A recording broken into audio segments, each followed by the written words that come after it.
Hello, എല്ലാവർക്കും പുതിയൊരു വീഡിയോയിലേക്ക് സ്വാഗതം. ഇന്ന് നമ്മൾ ഉച്ചയൂണിന് പറ്റിയ നല്ലൊരു കറിയാണ് തയ്യാറാക്കാനായിട്ട് പോകുന്നത്. കുറച്ച് സ്പെഷ്യൽ തന്നെയാണ്. എങ്ങനെയാണ് തയ്യാറാക്കുന്നത് നോക്കാം. ഇതിനായിട്ട് നമുക്ക് വേണ്ടത് വെണ്ടയ്ക്ക, 10 വെണ്ടയ്ക്ക ചെറുതാക്കി കഷ്ണങ്ങളാക്കി എടുത്തത്, അതുപോലെ തന്നെ ഒരു 2 തക്കാളി അതും ചെറുതാക്കി അരിഞ്ഞതാണ്, പിന്നെ എരിവിനനുസരിച്ച് പച്ചമുളക്, ഇതൊരു 3 പച്ചമുളക് ചെറുതാക്കി അരിഞ്ഞതാണ് കേട്ടോ. ഇത്രയാണ് നമുക്ക് കറി വെക്കാനായിട്ട് ആവശ്യമുള്ളത്. ഇനി കറി തയ്യാറാക്കാം.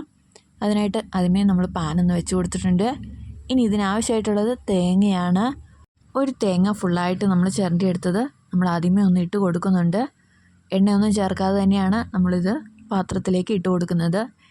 ഇനി ഇത് പാകത്തിനൊന്ന് മൂപ്പിച്ചെടുക്കണം. നല്ലപോലെ നമുക്ക് മൂത്ത് കിട്ടണം. നല്ല വറുത്തരച്ചാണ് നമുക്ക് കറി വെക്കാനായിട്ടുള്ളത്. അതുകൊണ്ട് തന്നെ നല്ലൊരു ബ്രൗൺ കളറാകുവോളം നമുക്കിതൊന്ന് മൂപ്പിച്ചെടുക്കണം. ഇനി ഈ തേങ്ങ മൂപ്പിക്കുന്നതിൻ്റെ കൂടെ തന്നെ കുറച്ച് ഉള്ളിയും കൂടി ചേർത്ത് കൊടുക്കുന്നുണ്ട്. ഒരു 4 ഉള്ളി ചെറുതാക്കി അരിഞ്ഞത് നമ്മളിതിൻ്റെ കൂടെ ഒന്ന് ചേർത്ത് കൊടുക്കുന്നുണ്ട്. ചെറുതാക്കി അരിഞ്ഞത് തന്നെ വേണം, എന്നാൽ മാത്രമേ തേങ്ങയുടെ ഒപ്പം അതും നല്ലപോലെ മൂത്ത് കിട്ടത്തുള്ളൂ. ഇത് നമുക്ക് നന്നായിട്ടൊന്ന് ഇനി മൂപ്പിച്ചെടുക്കാം. ഇനി കുറച്ച് കറിവേപ്പിലയും കൂടി ചേർത്ത് കൊടുക്കുന്നുണ്ട്. കറിവേപ്പിലയും കൂടി ചേർത്ത് നമുക്കിതൊന്ന് മൂപ്പിച്ചെടുക്കാം. ഇത് പാകത്തിനൊരു ഗോൾഡൻ ബ്രൗൺ കളറായിട്ടുണ്ട്.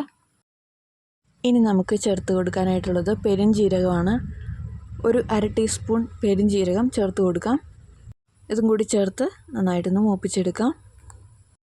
പെരുംജീരകം മൂത്ത് നല്ലൊരു മണമൊക്കെ വന്നു കഴിഞ്ഞാൽ ബാക്കിയുള്ള മസാലയെല്ലാം ഒന്ന് ചേർത്ത് കൊടുക്കണം. ആദ്യം തന്നെ മഞ്ഞൾപ്പൊടിയാണ് ചേർത്ത് കൊടുക്കുന്നത്. 1 ടീസ്പൂൺ മഞ്ഞൾപ്പൊടി ചേർത്ത് കൊടുക്കുന്നുണ്ട്. അടുത്തായിട്ട് മല്ലിപ്പൊടിയാണ് ചേർത്ത് കൊടുക്കുന്നത്. 1 ടേബിൾ സ്പൂൺ മല്ലിപ്പൊടി ചേർത്ത് കൊടുക്കാം. അതുപോലെ തന്നെ ഇനി അടുത്തായിട്ട് വേണ്ടത് മുളക് പൊടിയാണ്. 1 ടേബിൾ സ്പൂൺ മുളക് പൊടി കൂടി ചേർത്ത് കൊടുക്കാം.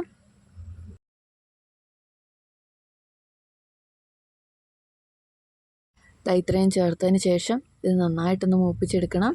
ഇത് നമുക്ക് തേങ്ങയുടെ കൂടെ തന്നെ ഇട്ട് നന്നായിട്ടൊന്ന് മൂപ്പിച്ചെടുക്കാം. മുളക് പൊടിയും മല്ലിപ്പൊടിയൊക്കെ നന്നായിട്ടൊന്ന് മൂത്ത് കിട്ടിയിട്ടുണ്ട്. ഇതുപോലെ നമുക്കൊന്ന് മൂപ്പിച്ചെടുക്കണം.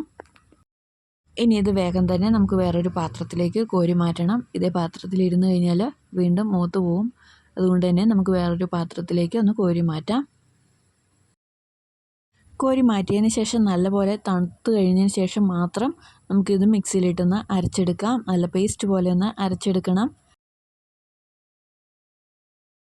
തേങ്ങ വറുത്ത് കോരി മാറ്റിയ അതേ പാത്രത്തിലേക്ക് തന്നെ വീണ്ടും കുറച്ച് എണ്ണ ഒഴിച്ചു കൊടുക്കാം. വെളിച്ചെണ്ണയാണ് ഒഴിച്ചു കൊടുക്കുന്നത്. വെളിച്ചെണ്ണ ഒഴിച്ചു കൊടുത്തതിന് ശേഷം എണ്ണ നന്നായിട്ടൊന്ന് ചൂടായി വന്നു കഴിഞ്ഞാൽ കടുക് ചേർത്ത് കൊടുക്കാം. കടുക് നല്ലപോലെ ഒന്ന് പൊട്ടി വന്നു കഴിഞ്ഞാൽ നമുക്കിനി അരിഞ്ഞു വെച്ചിരിക്കുന്ന നമ്മുടെ പച്ചമുളക് അതുപോലെ തന്നെ വെണ്ടയ്ക്കയും കൂടി ഒന്ന് ചേർത്ത് കൊടുക്കാം. പച്ചമുളക് ചെറുതാക്കി അരിഞ്ഞതായതുകൊണ്ട് തന്നെ പെട്ടെന്ന് തന്നെ നമുക്ക് മൂത്ത് കിട്ടും. അതിനുശേഷം കറിവേപ്പിലയും കൂടി ചേർത്ത് കൊടുക്കുന്നുണ്ട്. അടുത്തായിട്ട് വെണ്ടയ്ക്കയാണ് ചേർത്ത് കൊടുക്കുന്നത്. വെണ്ടയ്ക്ക ചേർത്ത് കൊടുത്തതിന് ശേഷം എപ്പോഴും ഉടനെ തന്നെ ഉപ്പിടാതെ ഒന്ന് ശ്രദ്ധിക്കണം. ആദ്യമേ തന്നെ ഉപ്പിട്ട് കൊടുത്ത് നമ്മൾ വഴറ്റാനായിട്ട് നിന്ന് കഴിഞ്ഞാൽ വെണ്ടയ്ക്ക ആകെ കുഴഞ്ഞു പോകും. അതുകൊണ്ട് തന്നെ ഒട്ടും ഉപ്പ് ചേർക്കാതെയാണ് നമ്മളിത് വഴറ്റിയെടുക്കാനായിട്ട് പോകുന്നത്. പാകത്തിന് വെന്ത് കിട്ടുവോളം നമുക്കിതൊന്ന് മൂപ്പിച്ചെടുക്കണം. വെണ്ടയ്ക്ക മാത്രം നമ്മൾ ആദ്യമേ ഒന്ന് വഴറ്റി നന്നായിട്ട് എടുത്തിട്ടുണ്ട്. നന്നായിട്ട് തന്നെ വഴറ്റി കിട്ടിയിട്ടുണ്ട്. പാകത്തിന് വെന്തിട്ടുകൊണ്ട് ഇനി നമുക്ക് ഉപ്പ് ചേർത്ത് കൊടുക്കാം. ഉപ്പ് ഒരു 1/2 ടീസ്പൂൺ ഉപ്പ് നമ്മൾ ചേർത്ത് കൊടുക്കുന്നുണ്ട്. അതുകൂടി ചേർത്ത് കൊടുത്തതിന് ശേഷം വീണ്ടും നമുക്കൊന്ന് മിക്സ് ചെയ്തെടുക്കാം. ഇനി ഈ വെണ്ടയ്ക്ക ഒരു കാരണവശാലും ഉടഞ്ഞു പോവോ കുഴഞ്ഞു പോവോ ഒന്നും ചെയ്യില്ല. പാകത്തിന് അത് വെന്തിട്ടുണ്ട്. അതുകൊണ്ട് തന്നെ ഇനി ഉപ്പ് അതിൽ പിടിക്കുകയും ചെയ്യും. ഒട്ടും ഉടഞ്ഞു പോകത്തുമില്ല. ഇനി നന്നായിട്ടൊന്ന് മിക്സ് ചെയ്തെടുത്താൽ മാത്രം മതി. ഇനി അടുത്തായിട്ട് ചേർത്ത് കൊടുക്കാനായിട്ടുള്ളത് തക്കാളിയാണ്. 2 തക്കാളി ചെറുതാക്കി അരിഞ്ഞതാണ് ചേർത്ത് കൊടുക്കുന്നത്. നല്ല പുളിയുള്ള തക്കാളിയാണ് കേട്ടോ. ഇതും കൂടി ചേർത്ത് നമുക്ക് പാകത്തിനൊന്ന് വഴറ്റിയെടുക്കാം. തക്കാളി നന്നായിട്ടൊന്ന് വെന്ത് കിട്ടിയാൽ മാത്രം മതി. നമുക്ക് നന്നായിട്ടൊന്ന് വഴറ്റിയെടുക്കാം. തക്കാളിയും പാകത്തിനൊന്ന് വെന്ത് കിട്ടിയിട്ടുണ്ട്. ഇതിനി ഒതുക്കി വെച്ച് കൊടുത്തതിന് ശേഷം നമുക്കിനി മസാല ചേർത്ത് കൊടുക്കാം. നമ്മൾ ഈ അരപ്പ് കുറച്ച് വെള്ളം ചേർത്ത് തന്നെയാണ് അരച്ചെടുത്തിട്ടുള്ളത്. ഇതുപോലെയാണ് നമുക്ക് അരഞ്ഞ് കിട്ടുന്നത്. നല്ല പോലെ അരഞ്ഞ് കിട്ടണം. ഇനി ഇത് നമുക്ക് കറിയിലേക്കൊന്ന് ചേർത്ത് കൊടുത്താൽ മതി. തക്കാളിയൊക്കെ പാകത്തിന് ഒന്ന് വെന്ത് ഉടഞ്ഞ് കിട്ടിയിട്ടുണ്ട്. ഈ ഒരു സമയമാകുമ്പോൾ നമുക്കിനി മസാല ചേർത്ത് കൊടുക്കാം.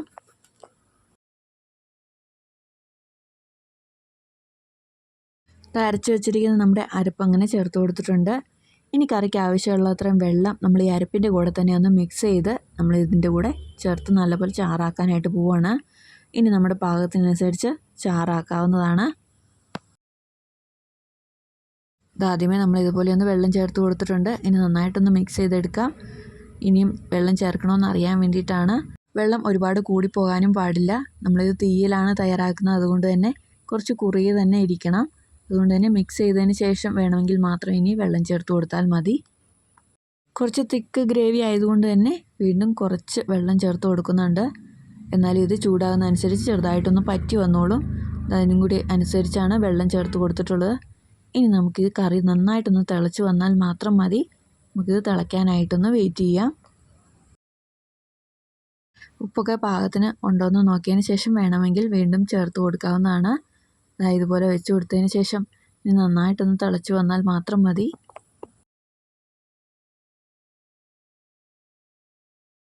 പാകത്തിന് തിളച്ച് വന്നിട്ടുണ്ട്. നന്നായിട്ട് തന്നെ തിളച്ചിട്ടുണ്ട്. നമ്മുടെ കറി അങ്ങനെ റെഡി ആയിട്ടുമുണ്ട്. നമ്മുടെ ടേസ്റ്റി ആയിട്ടുള്ള നല്ല വെണ്ടയ്ക്ക തക്കാളി തീയലാണ്. ഇതുണ്ടെങ്കിൽ ഇനി ചോറിന് വേറെ ഒരു കറിയും വേണ്ട. അത്രയ്ക്ക് ടേസ്റ്റാണ് കേട്ടോ. എല്ലാവരും ഒന്ന് തയ്യാറാക്കി നോക്കുക. ചോറിൻ്റെ കൂടെ മാത്രമല്ല, അപ്പത്തിൻ്റെ കൂടെയോ ചപ്പാത്തിക്കൊക്കെ നല്ലൊരു കോമ്പിനേഷൻ തന്നെയാണിത്. എല്ലാവരും ഒന്ന് തയ്യാറാക്കി നോക്കുക. അതുപോലെ തന്നെ വീഡിയോ ഇഷ്ടപ്പെടുവാണെങ്കിൽ ഒന്ന് ലൈക്ക് ചെയ്യാനും ഷെയർ ചെയ്യാനും സബ്സ്ക്രൈബ് ചെയ്യാനും കൂടി മറക്കല്ലേ. നമ്മുടെ കറി അങ്ങനെ റെഡി ആയിട്ടുണ്ട്. ഇനി ഒരുപാട് തിളച്ച് പോകാതെ നമ്മളിത് അടുപ്പത്തുനിന്ന് വാങ്ങുവാണ്. തിളയ്ക്കുന്നതനുസരിച്ച് കറി എന്തായാലും ഒന്ന് കുറുകും. നമ്മുടെ പാകത്തിന് തന്നെ ആയിട്ടുണ്ട്. ഇനി തീ ഓഫ് ചെയ്യാം.